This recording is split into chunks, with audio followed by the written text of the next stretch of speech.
ఈరోజు మీకు సన్న చేపలు మా నెల్లూరు స్టైల్లో చేసి చూపిస్తాను. వీటిని సిరిమాను బేడిసలు అంటారు. చాలా చాలా బాగుంటాయి. చింతాకు వేసి చేసుకున్నా కూడా బాగుంటాయి. కానీ ఇప్పుడు చింతాకు లేదు. మామూలుగా ముద్దగా కూర పులుసు ఎట్లా చేయాలో చూపిస్తాను చూడండి. చాలా ఈజీ. ఇది 1 పాట్ కర్రీ అనొచ్చు. అన్నీ వేసేసి స్టవ్ మీద పెట్టి ఉడకబెట్టేటినే ఎవరైనా ఈజీగా చేసుకోవచ్చు.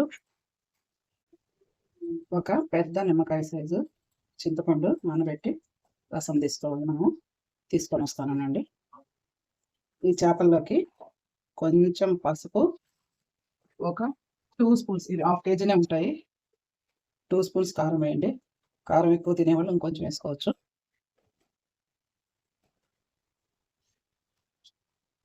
వన్ స్పూన్ ఉప్పు వేస్తున్నాను, చూసుకొని మంట వేసుకోవచ్చు. ఒక ఆనియన్ సన్నగా తరిగి పెట్టేశాను. అలాగే 2 మీడియం సైజు టమాటాలు తరిగి పెట్టేశాను, వేసుకోవచ్చు. దీనిలోనే ఒక 4 పచ్చిమిర్చి కడిగేసేస్తున్నాను. చీల్చి కూడా వేసుకోవచ్చు. మాకు ఇలాగే పచ్చిమిర్చి కూరలో ఉడికితే చాలా చాలా ఇష్టం. కొంచెము కరివేపాకు వేసేసాను. దీనిలోనే ఒక 2 స్పూన్లు ఆయిల్ కూడా దీనిలోనే వేసేసేయండి. మనం దీనికి విడిగా తిరగమాత అయితే ఏమీ పెట్టాల్సిన అవసరం లేదు. ఆయిల్ 2 లేదా 3 స్పూన్లు వేసుకోవచ్చు మన ఇష్టము. ఆయిల్, ఉప్పు, పసుపు, ఆయిల్ కూడా కొంచెం ఎక్కువే పడుతుంది. ఉప్పు కారాలు కూడా కొంచెం ఎక్కువే పడతాయి. మొత్తాన్ని బాగా చెప్పేలా నీట్గా కలుపుకోండి. ఈ ముక్కలకు ఉప్పు కారాలు పట్టాలి.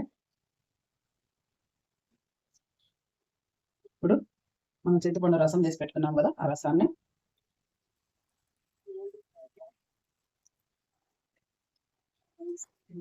చాలు ఇలా చిక్కగానే ఉడకాలి. ఇది ఎక్కువ వాటర్ పోయకూడదు. బాగా కలుపుకొని స్టవ్ మీద పెట్టుకున్నాం. దీన్ని మీద పెట్టుకొని ఒక 10 మినిట్స్ హై ఫ్లేమ్లో మూత పెట్టి ఉడికించాలి. తర్వాత 10 మినిట్స్ తర్వాత సిమ్లో పెట్టేసుకొని ఒక 10 to 15 మినిట్స్ పులుసు మొత్తం బాగా ఇంకిపోయే వరకు మనము దీన్ని ఉడకనివ్వాలి. చాలా ఈజీ ప్రాసెస్, చాలా టేస్టీగా ఉంటుందండి. 10 మినిట్స్ అయింది. మనము హై ఫ్లేమ్ పెట్టి మన చేపలు ఎలా ఉడతాయో చూద్దాం రండి. చూడండి, ఈ విధంగా ఉడుకున్నాయి. ఇప్పుడు మనము దీన్ని సిమ్లో పెట్టుకొని ఒక 15 మినిట్స్ ఉడికించుకుంటే మన కర్రీ రెడీ అయిపోయినట్టే. ఇప్పుడు మన కర్రీకి టేస్ట్ పెంచే ఒక సీక్రెట్ పొడి తయారు చేసుకుందాం రండి. 1/2 స్పూను మెంతులు, 1 స్పూన్ జీలకర్ర, 1 స్పూను ధనియాలు వేసి డ్రై రోస్ట్ చేసుకొని మెత్తటి పొడి పట్టుకోవాలి. ఇదే మన చేపల కూరకి మంచి టేస్ట్ని ఇస్తుంది. 10 మినిట్స్ అయింది మనం కూర పెట్టి స్టవ్ పైన. ఈ విధంగా ఉడుకుతుంది. ఆల్మోస్ట్ ఉడికిపోవచ్చింది. ఇప్పుడు దీన్ని సిమ్లో పెట్టుకొని మనము ఒక 15 మినిట్స్ ఉడికించుకున్నామంటే మన కర్రీ రెడీ అయిపోయినట్టే. మనం తయారు చేసుకున్న మసాలా కూడా వేసుకున్నాము. 15 మినిట్స్ సిమ్లో పెట్టి ఉడికిద్దాము. దీనిలోకి మసాలా పౌడర్ వేసాను కదా, ఈ స్టేజ్లో ఈ మసాలా కూడా వేసుకోవచ్చు. గరిటె పెట్టి కలబెట్టకండి, కొంచెం ఇలా పొడి కలిసే వరకు. ఈ స్టేజ్లో ఉప్పులు కారాలు చెక్ చేసి అన్ని పర్ఫెక్ట్గా ఉన్నాయి.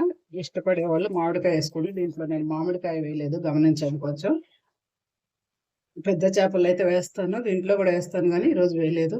అన్నీ పర్ఫెక్ట్గా సరిపోయినాయి. మూత పెట్టేసి ఒక 15 మినిట్స్ ఉడికిస్తే మన చేపల కూర రెడీ అయిపోతుంది. చిన్న చేపల కూర కంప్లీట్ అయిపోయింది. చూడండి, మన కూరలో చివరగా కొద్దిగా కొత్తిమీర చల్లుకున్నామంటే కూర కంప్లీట్ అయినట్టు. ఘమఘమలాడే చిన్న చేపల కూర రెడీ అయింది. ఈ కర్రీని మా సైడ్ అయితే బాలింతలకి ఎక్కువగా పెడతారు. వీడియో నచ్చితే సబ్స్క్రైబ్ చేయండి, షేర్ చేయండి, ఒక లైక్ అయితే ఇవ్వండి. Thank you all.